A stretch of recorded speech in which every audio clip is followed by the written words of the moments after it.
आज मैं आपको सीसी और बीसीसी में डिफरेंस बताऊंगा, जो कि हम मेल्स में देखते हैं ईमेल्स के ऊपर। तो जैसे कि ये देखिए, मैंने पूरा का पूरा इंटरफेस खोला हुआ है जीमेल का, और आपने ये हमेशा से देखा होगा कि सीसी में भी ईमेल आईडीज़ होती हैं और बीसीसी में भी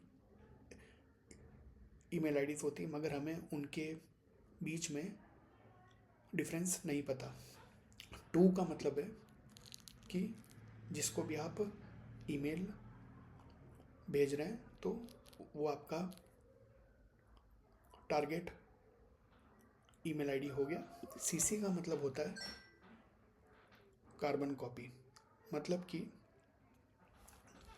जो भी आप ईमेल भेज रहे हैं, जिसको भी, जितने भी आप ईमेल आईडीज़ सीसी के अंदर रखेंगे कॉमा लगा के, उन सबको आपके ईमेल की एक कॉपी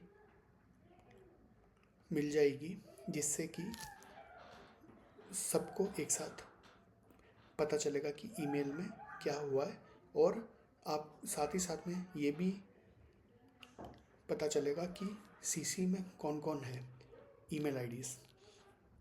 तो सीसी हम तब इस्तेमाल करते हैं जब हम टीम्स में काम करते हैं। आपकी जैसे कोई टीम होगी ऑफिस में, और किसी एक अगर प्रोजेक्ट पे या ईमेल में सबके आपके ईमेल आईडी सीसी में होंगे, और टू जिसको भी आप एड्रेस कर रहे हैं उसका आपको ईमेल आईडी यहाँ पे आपको लिखना पड़ेगा। बीसीसी का मतलब होता है ब्लाइंड कार्बन कॉपी। जैसे कि मैंने आपको बताया था सीसी में कि सबको पता चलता है कि किस किस के पास ये ईमेल गया है। बीसीसी के अंदर जैसे कि अगर आपने 50 ईमेल आईडीज़ भी अगर बीसीसी में रखी, तो जिन जिन को भी ये ईमेल जाएगा, सिर्फ और सिर्फ उन्हीं का नाम यहाँ पे शो होगा बीसीसी के अंदर। ईमेल्स में दूसरे जितने भी ईमेल आईडीज़ होंगे वो सब के सब आपके हिडन होंगे। जैसे कि मानिए कि ए से लेके ई तक ईमेल आईडीज़ हैं। ए को नहीं पता चलेगा कि बी को, सी को, डी को और ई को भी ये ईमेल गया है, और अगर सी के पास भी गया ईमेल तो ए, बी, डी और ई को नहीं पता चलेगा कि किस किस को ये ईमेल शेयर हुआ है। उसकी जो ईमेल आईडीज़ है वो यहाँ पे हाइड हो जाएगी।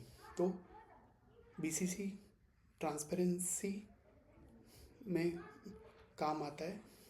जैसे कि अगर आप अपने मैनेजर्स या टीम के मेंबर्स के अगर ईमेल आईडीज़ अगर सामने वाले को दिखाना नहीं चाहते तो उनका आप ईमेल आईडीज़ बीसीसी में डालिए।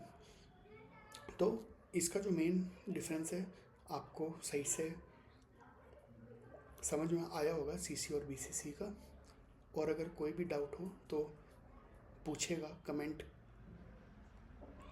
करके। Thank you.